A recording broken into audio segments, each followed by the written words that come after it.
Salut tout le monde. Alors ce matin j'étais réveillée aux aurores alors que j'ai pas les enfants et que j'aurais pu me reposer. Et j'ai eu envie d'aller faire une balade matinale. Donc voilà, je suis en pleine nature, dans un joli écrin de nature entre les champs, la forêt, les petits chemins. Et ce matin, je me suis levée avec l'envie d'aller ramasser des choses de l'automne pour faire un petit panier d'automne que je vais ramener à la maison. Et j'ai eu une semaine difficile. Émotionnellement, j'ai eu un abago qui a duré une quinzaine de jours début septembre et qui avait beaucoup de mal à se remettre. Et la douleur était quand même toujours un peu là, mais je sentais que c'était en train de guérir. Je me baisse parce qu'il y a des super jolies fleurs là que j'ai envie de ramasser pour mettre dans mon petit pot pourri. Je sais pas comment on appelle ça, c'est pas un joli mot ça, pot pourri. Dans mon joli bouquet d'automne, on va dire ça plutôt. Et donc j'avais toujours cette douleur au niveau de mes lombaires qui était là, présente, et je sentais que ça me disait c'est en voie de guérison, mais c'est pas terminé, il reste quelque chose. Et donc j'ai accueilli, et puis mercredi matin, alors qu'on était à Decathlon avec mes enfants, je me suis baissée pour aider mon fils à mettre ses chaussures, et quand je me suis relevée, j'étais un petit peu en torsion. Je me suis pas méfiée, j'ai pas fait attention, et j'ai eu une décharge au niveau de mes lombaires, comme un gros coup d'électricité qui part presque du sacrum. Je vous fais un petit tour d'horizon. Vous voyez l'arbre au fond là-bas qui a l'air tout seul. Et ben, c'est l'arbre où je me rends pour faire mon petit rituel du matin. Donc, je vous ferai peut-être une petite vidéo tout à l'heure d'ancrage, protection. Voilà, je vous partagerai peut-être ce moment. Et donc en fait là je suis en train de rentrer sur un champ qui appartient sans doute à quelqu'un, mais je prends le droit d'aller visiter cet arbre que j'ai découvert avec une amie il y a quelques semaines. On a passé un moment incroyable d'ailleurs au pied de cet arbre, et j'avais envie de réitérer ce matin. C'est l'endroit où j'avais envie d'aller pour faire mon rituel de pleine lune, de libération. Et oui, donc ce lumbago là qui m'a vraiment fait très très très mal. J'ai une grosse décharge qui est montée qui est montée le long de la colonne vertébrale, qui a même rayonné jusqu'à mon utérus.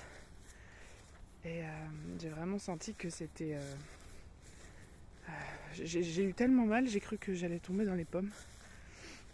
Et j'ai eu quelques minutes pour reprendre mes esprits.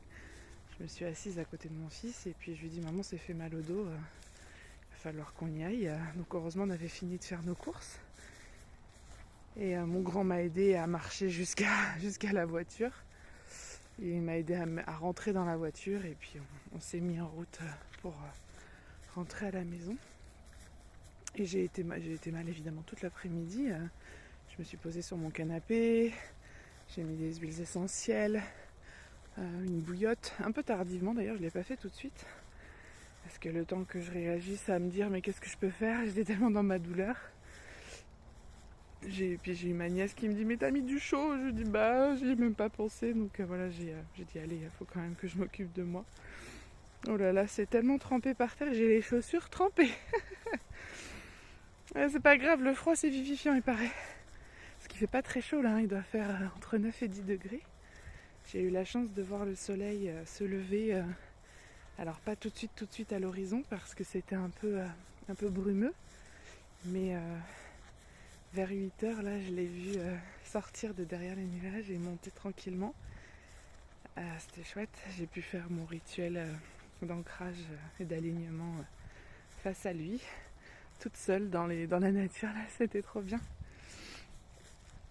Et donc pour en revenir à mon dos, j'ai vu mon ostéo jeudi qui s'est gentiment déplacée à domicile alors qu'elle le fait habituellement pas parce que j'étais vraiment très mal. Et qui m'a dit, bon, je te manipule un peu, mais ça va pas tout régler, hein, ça va te redonner juste un peu de souplesse. Mais là c'est repos, et puis elle me dit on se revoit bientôt, etc. Donc je lui dis oui, on se revoit dès que je vais mieux. Parce que c'est vrai que je fais des lumbagos. Alors j'en faisais, à une période j'en faisais régulièrement. Parce que quand je pratique le massage bien-être, enfin en tout cas les soins énergétiques et le massage intuitif, comme mon dos est pas très musclé, ça peut arriver que ça tire un petit peu. Donc ça c'est pour la partie physiologique, hein. Et puis aussi quand on est beaucoup assis, hein, le psoas il n'est pas très étiré. D'ailleurs je me suis mise au pilates dans l'optique de renforcer musculairement le corps parce qu'il y en a besoin. Et bref, cette séance d'ostéopathie a bien mis le doigt sur le fait que c'était aussi essentiellement émotionnel, hein, ce qui se passe dans mon corps, avec des mémoires de famille qui se réveillent, des choses qui se guérissent aussi. J'ai eu un très bon partage avec ma sœur aînée qui est montée de Nice quelques jours le week-end dernier. Et on s'est vraiment retrouvés. Alors on a 18 ans d'écart, hein, donc ça a été un peu une deuxième maman pour moi pendant quelques années quand j'étais petite. Et puis la vie a fait que déjà on était loin géographiquement à partir de mes 12-13 ans. Et puis quand je suis devenue une femme, elle c'était déjà une maman et on a eu beaucoup de mal à se trouver en fait. Pourtant on est très similaires. De passer du temps ensemble, là ça m'a fait prendre conscience à quel point on était similaires. Très connectés à la nature, très sensibles aussi. Et c'était chouette de pouvoir partager tout ça ensemble, ça a vraiment réparé des choses. Et donc forcément quand ça répare, ça bouge dans le corps, ça se réactualise et le socle sur lequel on s'appuyait depuis des années se modifie et ça peut engendrer des douleurs dans le corps. Donc j'avais bien conscience de tout ça. Il y a aussi un gros changement dans ma vie là qui est en train de se faire du point de vue professionnel avec des réflexions sur ce que je veux vraiment pour ma vie. Et du coup ça lève aussi des peurs, ça lève l'ego qui s'affole en fait, hein, et qui se dit mais est-ce que c'est viable, est-ce que je vais pouvoir en vivre, est-ce que je vais pouvoir subvenir à mes besoins et à ceux de mes enfants. Donc quand il s'agit de sécurité, évidemment, le dos aussi est très concerné. D'ailleurs, si ça vous intéresse, je vous invite à investir dans le dictionnaire des maladies de Jacques Martel ou le décodage biologique aussi. J'ai pas le nom en tête, mais voilà, il y a quelques ouvrages comme ça qui parlent des significations des mots du corps en lien avec ce qui se passe émotionnellement. Donc n'hésitez pas à regarder. Ça met beaucoup d'éclairage en fait, hein, quand on a mal quelque part. Comme disait je sais plus qui cette semaine que j'écoutais, on a pas mal dans le corps à un endroit précis par hasard. Ça apporte un message, le corps manifeste quelque chose qu'on a besoin de conscientiser pour pouvoir libérer, transformer et faire ce chemin-là sans vouloir juste repousser la douleur. C'est essentiel parce que sinon on met des pansements, on cache, on prend des anti-inflammatoires, on prend des antidouleurs, on met des crèmes, on va faire de la kiné. Mais si on ne va pas voir ce qui se passe véritablement sous la douleur, on ne libère pas les mémoires et on ne transforme pas cette énergie et donc ça finit par revenir. Et dans mon malheur, dans mes douleurs plutôt, j'ai eu la chance d'avoir mon rendez-vous mensuel chez mon énergéticienne, kinésio qui travaille en mémoire cellulaire. Yolande Demut, si tu passes par là un jour, je te fais un coucou. Qui est une femme incroyable qui m'accompagne déjà depuis 2 ans. On fait des séances une fois par mois et on travaille à partir du corps pour aller libérer l'histoire familiale, l'histoire qui s'est engrammée dans nos cellules depuis la conception, depuis notre conception dans le projet de nos parents de nous avoir jusqu'à les 9 premiers mois de vie. Donc il y a un cycle de 27 mois qui se répète incessamment, comme un cycle, comme une roue. Et à chaque fois qu'on vit quelque chose dans notre vie, après, on peut faire des parallèles avec ce qui était là il y a quelques années, quelques dizaines d'années, quelques vingtaines d'années. Et c'est un travail hyper intéressant qui m'a emmené beaucoup plus loin que la plupart des thérapies que j'ai pu faire. Oh, j'ai les pieds trempés, les amis. Ouais, parce que du coup, on va pas seulement comprendre la problématique. Ah, on arrive près des arbres là. Regardez. Et voilà le petit arbre, le grand arbre où je vais aller me recueillir. Donc ouais, il y a pas mal de choses à aller regarder pour comprendre, mais c'est pas suffisant. Il faut vraiment pouvoir avoir accès à l'information pour la transformer et pour se libérer des choses qui ne nous appartiennent pas, qui sont soit en lien avec des vies antérieures, soit en lien avec notre famille, avec le karma, comme on dit, avec les lignées karmiques. Parce que quand on vient vivre cette vie d'humain, on vient avec des choses à réaliser pour soi, mais on vient aussi avec un peu de bagage pour aider la lignée à se libérer de choses qu'elle n'a pas réussi à transformer en fait par le passé. Et quand on comprend ça et qu'on l'accepte, on voit plus notre vie et nos souffrances comme une fatalité. On peut vraiment observer le chemin comme étant un chemin de guérison. En tout cas, moi, c'est ma vision. Et c'est vrai que depuis que je vis comme ça fait déjà quelques années, peut-être une dizaine, quinzaine d'années maintenant que j'ai conscientisé ça. Et puis je le conscientise de plus en plus et je le comprends de plus en plus.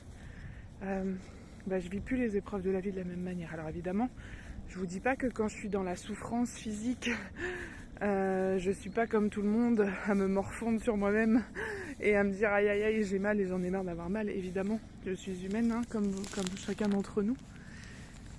Et c'est normal en fait d'avoir mal et c'est normal de pas envie d'avoir mal. On n'aime pas la douleur, on n'aime pas la souffrance. C'est pas si c'était un état agréable, ça se saurait. Mais pour autant, comme dit souvent ma thérapeute, avant de dire non, il faut savoir dire oui. Parce que c'est en disant oui qu'on peut accéder à la transformation.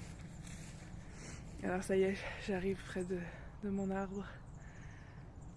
Regardez comme il est beau.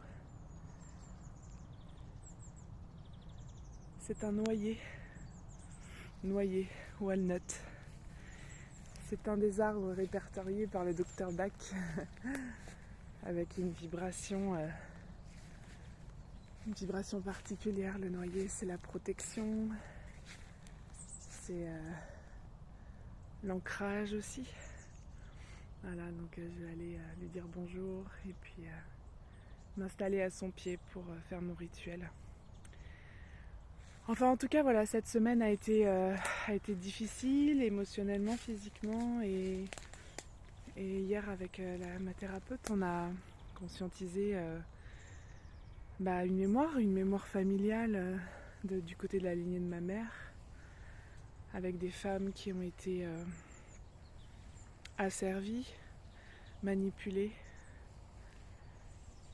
dominées, maltraitées.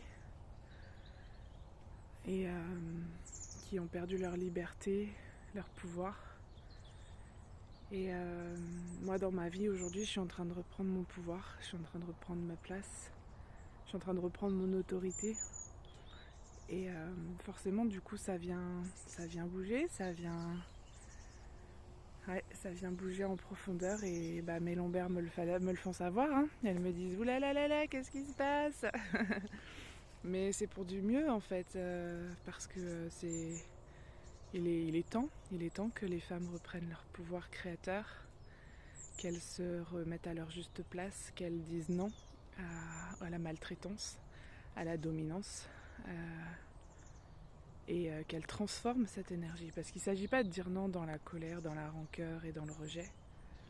Il s'agit de dire non par respect pour soi, par amour pour soi, afin de transformer cette énergie et de pouvoir aussi accompagner cette énergie qui est plutôt yang, hein, du coup la dominance, le pouvoir, la manipulation, c'est des choses qu'on va retrouver dans la vibration yang. Alors ça ne veut pas dire que seuls les hommes sont des manipulateurs, pas du tout, c'est pas ce que je dis. C'est une énergie masculine, donc une énergie yang. Et l'énergie yin, elle va accueillir, elle va comprendre, elle va prendre dans ses bras et elle va accompagner la transformation. Et je sens qu'à l'intérieur de moi, c'est ça qui m'est demandé en fait, c'est d'aller embrasser ces parts d'ombre, ces parts de yang qui ont été trop fortes, qui ont été et qui se sont manifestées dans quelque chose de dominant et de frustrant, de castrant aussi, de jugeant à l'intérieur de moi, qui a étouffé mon féminin.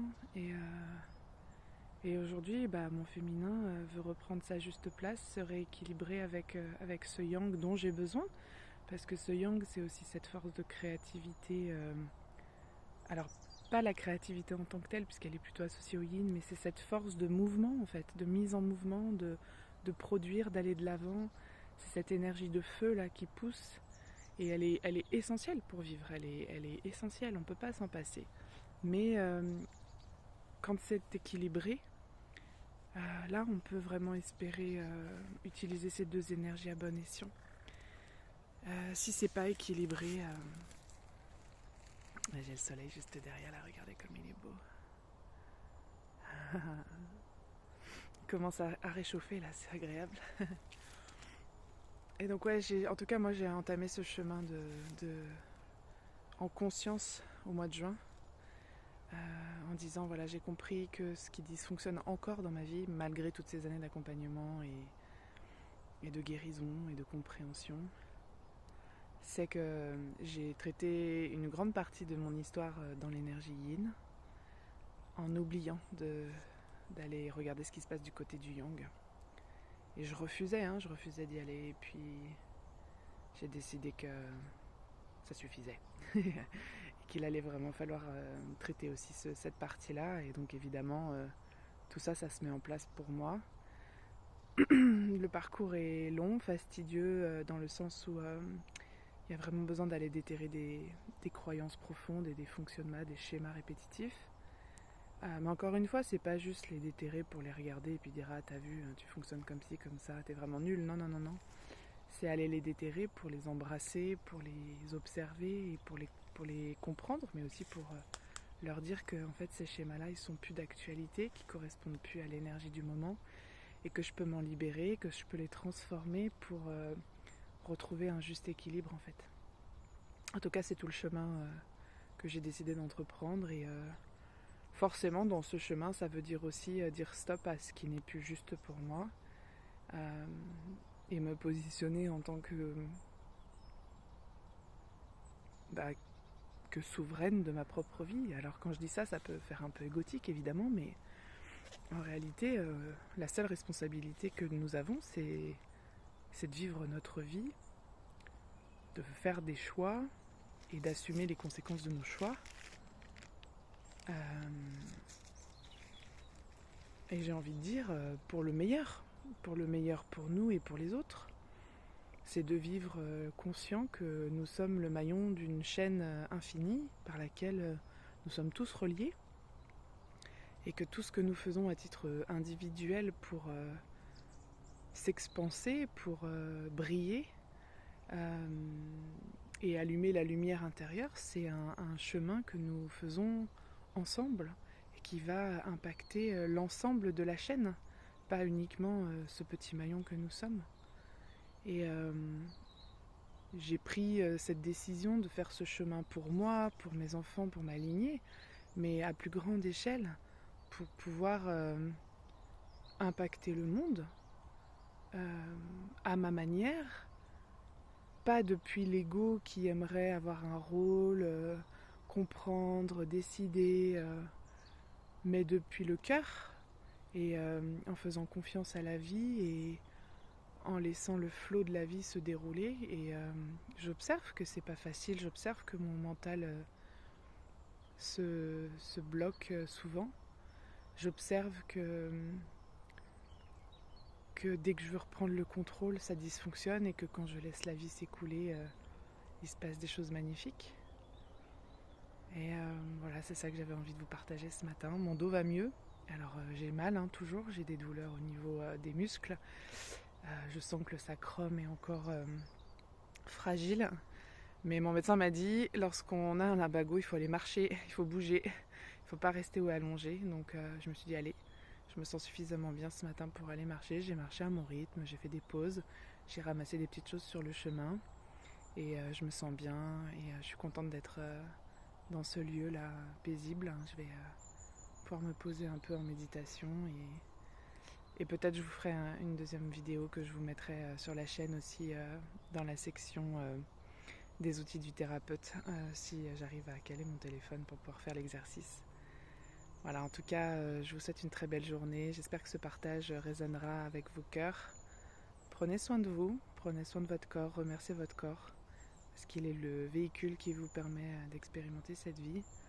Et quand vous avez mal dans votre corps, accueillez la douleur, essayez de la comprendre si ça vous aide, et restez confiant que si c'est là, c'est parce que ça a quelque chose à vous apprendre.